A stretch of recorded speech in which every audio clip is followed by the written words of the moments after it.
מתכוננים להטיס רחפן בקרבת שדה תעופה, מנחת או אזור אסור לטיסה? חשוב לדעת את ההוראות הישימות לפי חוק הטיס ולפעול לפיהן, כדי ליהנות מטיסה בטוחה לטובתכם ולטובת סביבתכם. המרחב האווירי של מדינת ישראל עמוס ויש להטיס בהתאם לחוק על מנת למנוע תאונות. אסור להפעיל רחפן בקרבת שדה תעופה או מנחת. יש להטיס רחפן בהתאם למגבלות קרבה לגבול.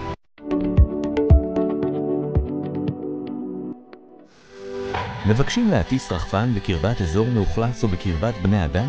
חשוב לדעת את ההוראות הישימות לפי חוק הטיס ולפעול לפיהן, כדי ליהנות מטיסה בטוחה לטובתכם ולטובת סביבתכם.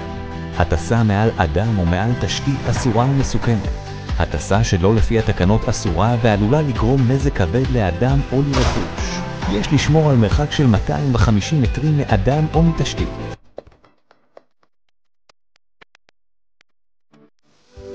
רכשתם רחפן חדש ואתם מתכוננים להטיסו לצורך צילום?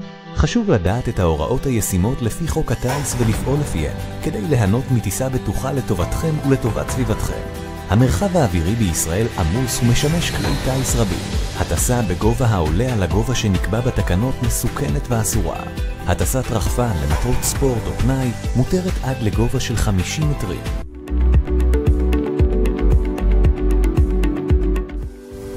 מבקשים להטיס רחפן בסמוך לאירוע חירום? חשוב לדעת את ההוראות הישימות לפי חוק הטיס ולפעול לפיהן, כדי ליהנות מטיסה בטוחה לטובתכם ולטובת סביבתכם. חשוב לדעת כי בעת אירוע חירום, כוחות ההצלה עושים לעתים תכופות שימוש במרחב האווירי. אירוע חירום עשוי להיות, בין היתר, תאונת דרכים, אירוע משטרתי, שריפה או אירוע טבע, בו מופעלים כוחות הצלה. אין להטיס רחפן ברדיוס קטן מ5 קילומטרים מאירוע החירום.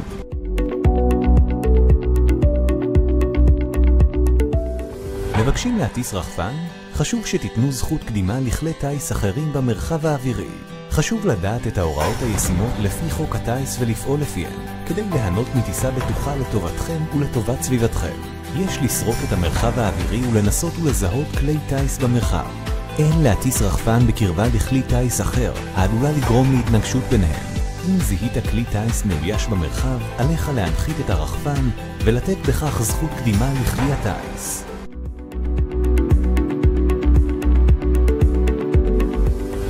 מתכוננים להפעיל רחפן? יש לשמור על קשר עין עם הרחפן. חשוב לדעת את ההוראות הישימות לפי חוק הטיס ולפעול לפיהן, כדי ליהנות מטיסה בטוחה לטובתכם ולטובת סביבתכם. שמירת קשר עין עם הרחפן מאפשרת לזהות כלי טיס נוספים בסביבת הרחפן. אל תפעיל רחפן אלא אם כן אתה מקיים במשך כל ההפעלה קשר עין רציף עם הרחפן. הפעלה ללא קשר עין מגדילה משמעותית את הסיכון לסביבה.